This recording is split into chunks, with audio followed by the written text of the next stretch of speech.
Here's a step-by-step guide how to make cooking videos on YouTube. Here is what you'll need: a phone, a ring light, and a tripod. Here's a step-by-step guide.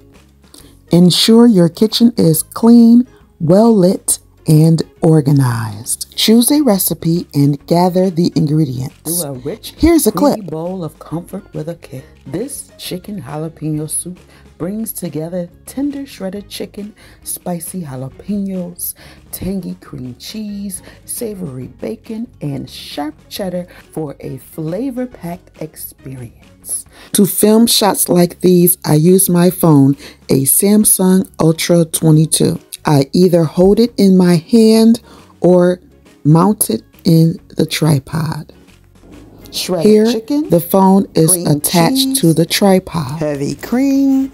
For every shot, the ring light is nearby. Here, I'm holding the phone in my hand while filming. Put together this easy 30-minute meal. Download CapCut from the App Store. I use CapCut to edit the video. Inside CapCut, here is the video and the voiceover. If enough people have more questions, I can make a more in-depth video. Leave your questions in the chat. Meanwhile, here's that video you just saw me make.